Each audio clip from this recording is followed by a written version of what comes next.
ورنہ آپ کو پتا ہے کہ مکڑی کا جالا تیز ہوا سے بھی ٹوٹ جاتا ہے. قرآن کریم کے 20ویں پارے کی سورت ہے سورۃ العنکبوت. عنکبوت عربی میں مکڑی کو کہتے ہیں. اس کے اندر اللہ تعالیٰ نے فرمایا کہ وَإِنَّ أَوْهَنَ الْبُيُوتِ لَبَيْتُ الْعَنكَبُوتِ. فرمایا کہ مکڑی سب سے کمزور گھر بناتی ہے. تو سب سے کمزور گھر بنانے والی مکڑی نے دنیا کا سب سے مضبوط جالا بنا تھا غار ثور پہ جو ہے. بے شک.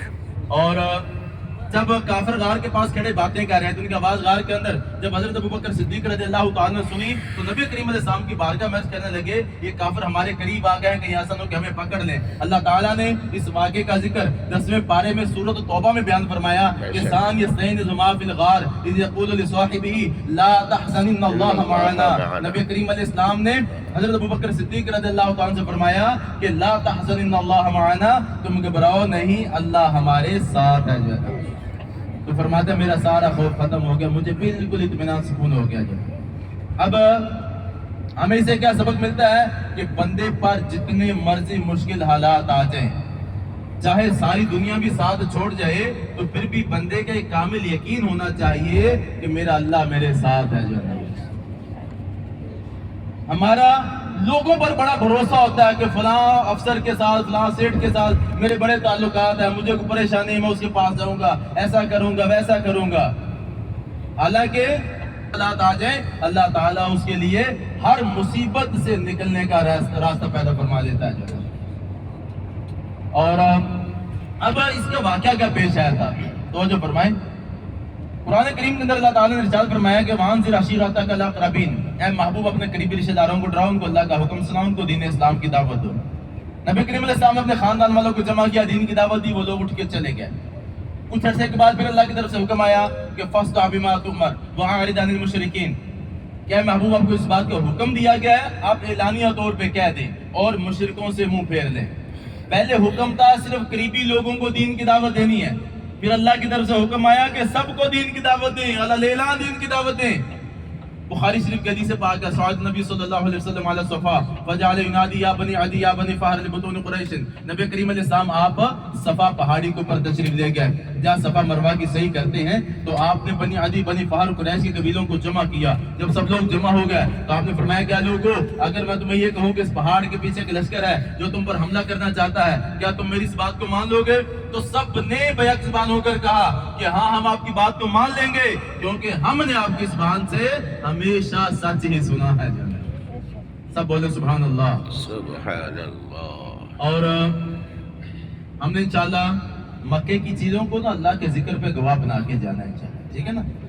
بلند آواز اللہ کا ذکر کرنے کا فائدہ یہ ہوتا ہے کہ جو چیز اللہ کا ذکر سن لے گی وہ قیامت والے دن اللہ کی بارگاہ میں اس بندے کی گواہی دے گی. جو ہے اب توجہ فرمائے کہ اب وہ کافر جو آپ کو صادق اور امین کہتے تھے, کافر اپنے کافروں کے پاس بھی اپنے مانتے نہیں رکھواتے تھے, بلکہ وہ کافر لوگ نبی کریم علیہ السلام کے پاس اپنے مانتے رکھواتے تھے کہ یہ وہ ہستی ہے کہ اس کے پاس اگر امانت رکھیں گے تو اس میں خیانت نہیں ہوگی. جو ہے نا وہ کافر آپ کے اعلان نبوت سے پہلے آپ کو صادق اور امین کہتے تھے, لیکن جب آپ نے ان کو فرمایا کہ میں تمہارے سمجھانے کے لیے کہا تھا, فرمایا سنو میں اللہ کا رسول ہوں, تم مجھ پر ایمان لے آؤ, بتوں کی بندگی چھوڑ کر خدا وحدہ لا شریک کی عبادت میں لگ جاؤ. یہ بت تمہیں کوئی نفع نقصان نہیں دے سکتے, یہ پتھروں کی بے جان مورتیں تمہیں کوئی فائدہ نہیں پہنچا سکتی. جب ان کافروں نے باتیں سنی, اب وہی کافر جو آپ کو صادق اور امین کہتے تھے وہی آپ کے دشمن ہو گئے. جو اور ان میں ابو لہب بدبخت بھی تھا. جو نا